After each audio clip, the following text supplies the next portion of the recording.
അമേരിക്കയുടെ ഇറാൻ ആണവ കേന്ദ്രങ്ങളിലെ ആക്രമണം വിജയിച്ചില്ല എന്ന റിപ്പോർട്ടുകൾ അമേരിക്കൻ പ്രസിഡന്റ് ഡൊണാൾഡ് ട്രംപ് തള്ളി. ഇസ്രയേലും ഇറാനും തമ്മിൽ വെടിനിർത്തൽ ധാരണ തുടരുകയാണ്.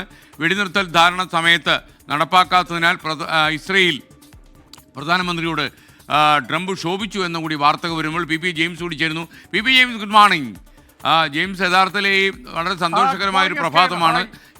ഇന്നലെ ആരും വെടിപൊട്ടിച്ചില്ല, പശ്ചിമേഷ്യയിൽ സമാധാനം പുലരുന്നു എന്ന സന്തോഷകരമായ സാഹചര്യമുണ്ട്. പിയുടെ മുഖത്ത് ആഹ്ലാദത്തിൻ്റെ നിഴൽപ്പാട് ഞാൻ കാണുന്നു. തീർച്ചയായിട്ടും എസ് കെ, യുദ്ധം അവസാനിക്കുന്നു എന്ന് പറയുന്നത് വളരെ സന്തോഷകരമായ വാർത്ത തന്നെയാണ്. പലപ്പോഴും നമ്മൾ യുദ്ധത്തെക്കുറിച്ച് സംസാരിക്കുമ്പോൾ നമ്മൾ യുദ്ധം ആഗ്രഹിക്കുന്നു എന്ന് ആൾക്കാർ ചോദിക്കാറുണ്ട്. അപ്പോഴൊക്കെ നമ്മൾ പറയാനുള്ള നിലപാട് യുദ്ധം എപ്പോഴും അവസാനിക്കണമെന്നാണ്. കാരണം ഇല്ലെങ്കിൽ ഇത് ഇന്ത്യയിൽ നിത്യോപയോഗ സാധനങ്ങളുടെ വിലയുടെ കാര്യത്തിലും സാധാരണക്കാരുടെ ജീവിതത്തെ വരെ ബാധിക്കുന്ന അവസ്ഥയിലേക്ക് പോയേനെ. എന്തായാലും ആശ്വാസകരമായിട്ടുള്ള വാർത്ത തന്നെയാണ് എസ് കെ എൻ.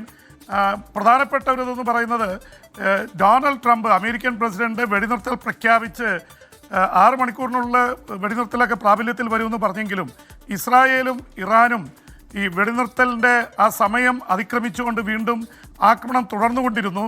അത് ട്രംപിനെ വല്ലാതെ ചൊടിപ്പിച്ചു.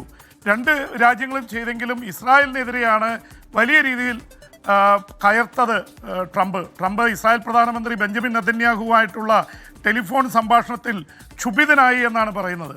കാരണം രണ്ടു കൂട്ടരും സമ്മതിച്ചു കഴിഞ്ഞ് തൻ്റെ വാക്കുകൾക്ക് വില വയ്ക്കാതെ അവർ വീണ്ടും അങ്ങോട്ടും ഇങ്ങോട്ടും മിസൈൽ അറ്റാക്ക് തുടർന്നുകൊണ്ടിരുന്നു. അപ്പോൾ അത് വല്ലാതെ ട്രംപിനെ ചൊടിപ്പിച്ചു. ഇസ്രായേൽ പ്രധാനമന്ത്രി ആദ്യം വഴങ്ങാൻ തയ്യാറായില്ലെന്നും പിന്നീട് ട്രംപിൻ്റെ വളരെ ഓവർ അസേർട്ട് ചെയ്തുള്ള സംസാരത്തിൽ വഴങ്ങുകയായിരുന്നു എന്നുള്ള റിപ്പോർട്ടുകളുണ്ട്. അതിനിടയിൽ എസ് കെ എൻ, അതുപോലെ ഇറാനെ സംബന്ധിച്ചിടത്തോളം ഇറാനും ഈ മിസൈൽ അറ്റാക്ക് ഇസ്രായേൽ അടിച്ചതുകൊണ്ട് ഞങ്ങൾ അടിച്ചു എന്നാണ് ഇറാൻ അവകാശപ്പെടുന്നത്. എന്തായാലും അതെല്ലാം മാറിക്കഴിഞ്ഞ് 24 മണിക്കൂറായി അങ്ങോട്ടും ഇങ്ങോട്ടും മിസൈൽ അറ്റാക്കോ മറ്റ് ആക്രമണങ്ങളോ ഇല്ല എന്നാണ് വ്യക്തമാകുന്നത്. അപ്പോൾ ട്രംപിന് ഒരു ഭാഗികമായിട്ടൊരു വിജയം അവകാശപ്പെടാം. ഇനി അത് മുന്നോട്ട് പോകണം എസ് കെ. അതിനിടയിൽ ട്രംപ് വളരെ ക്ഷുഭിതനായിട്ട് വന്നിരിക്കുന്ന ഒരു റിപ്പോർട്ട്, അമേരിക്കയിലെ മാധ്യമങ്ങളും അവിടുത്തെ ഇൻ്റലിജൻസ് ഏജൻസികളും ഈ ഇറാൻ്റെ 3 ആണവ കേന്ദ്രങ്ങളിൽ അമേരിക്ക നടത്തിയിട്ടുള്ള ആക്രമണം അത് വിജയകരമായിരുന്നില്ല, സമ്പുഷ്ട യുറേനിയം നശിപ്പിക്കാൻ കഴിഞ്ഞില്ല തുടങ്ങിയിട്ടുള്ള റിപ്പോർട്ടുകൾ വന്നു. അതിനെതിരെ അതിശക്തമായ ഭാഷയിലാണ് ട്രംപ് ട്രൂത്ത് സോഷ്യലിൽ പ്രതികരിച്ചിട്ടുള്ളത്. മാധ്യമങ്ങളുടെ പേരെടുത്ത് പറഞ്ഞാണ്. CNN ടെലിവിഷൻ, അതുപോലെ തന്നെ ന്യൂയോർക്ക് ടൈംസ്, ഇവരൊക്കെ രാജ്യത്തെ താഴ്ത്തി കാണിക്കാൻ ശ്രമിക്കുകയാണ്, നുണയാണ് പറഞ്ഞിരിക്കുന്നത് എന്ന തരത്തിലാണ് ട്രംപ് പ്രതികരിച്ചിട്ടുള്ളത്.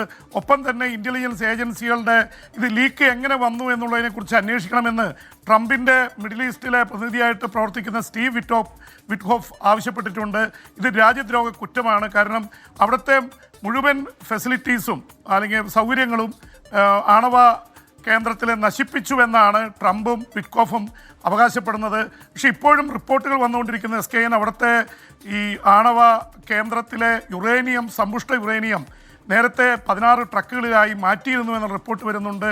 സെൻട്രിഫ്യൂഗ് സിസ്റ്റം, ഇതിനെ സമ്പുഷ്ടീകരിക്കുന്ന സിസ്റ്റം തകർത്തുവെന്ന് ട്രംപ് അവകാശപ്പെടുമ്പോൾ അത് ശരിയല്ലെന്ന് ഇൻ്റലിജൻസ് ഏജൻസികൾ അതിൽ സംശയം പ്രകടിപ്പിച്ചിട്ടുണ്ട്. ട്രംപ് ക്ഷുഭിതനായതോടെ ഇവരൊക്കെ ഇപ്പോൾ മൗനം പാലിച്ചു തുടങ്ങി.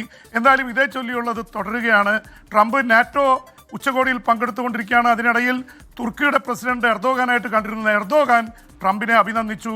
എന്ന് മാത്രമല്ല, യൂറോപ്പിൻ്റെ നിലപാടിൽ അല്പം മാറ്റമുണ്ട്.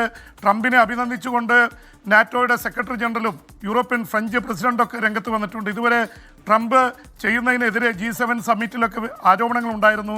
എന്തായാലും ആ തരത്തിൽ കാര്യങ്ങൾ മുന്നോട്ട് പോകുമ്പോൾ തന്നെ ഇറാൻ്റെ ആയത്തുള്ള ഖമനായി, അവിടുത്തെ പരമോന്നത നേതാവ്, അമേരിക്കയ്ക്കും ഇസ്രായേലിനുമെതിരെ അതിശക്തമായ ഭാഷയിൽ സംസാരിച്ചുകൊണ്ട് രംഗത്ത് വന്നിട്ടുണ്ട്.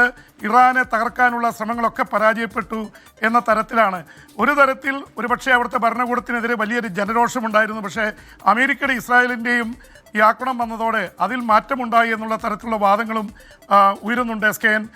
എന്തായാലും റഷ്യയും ചൈനയും ഇതിൽ അമേരിക്കയുമായി സംസാരിച്ചു എന്നുള്ള റിപ്പോർട്ടുകൾ വരുന്നുണ്ട്. ഒപ്പം തന്നെ ഈ ഖത്തറിലേക്ക് ഇറാൻ നടത്തിയ ആക്രമണത്തെ തുടർന്ന് അമേരിക്കൻ പ്രസിഡന്റ് ഡൊണാൾഡ് ട്രംപ് നേരിട്ട് ഖത്തർ വഴി ഇറാനുമായും ഇസ്രായേൽ പ്രധാനമന്ത്രിയും ഒക്കെ ആയിട്ട് നടത്തിയ ചർച്ചയുടെ വെളിച്ചത്തിലാണ് ഈ യുദ്ധം അല്ലെങ്കിൽ ഒരു ഏറ്റുമുട്ടൽ തൽക്കാലമെങ്കിലും വെടിനിർത്തലായിട്ടുള്ളത്. പക്ഷേ ഇതിൻ്റെ ധാരണകൾ എന്താണ് എന്നത് സംബന്ധിച്ച് ഒരു പിടിയുമില്ല.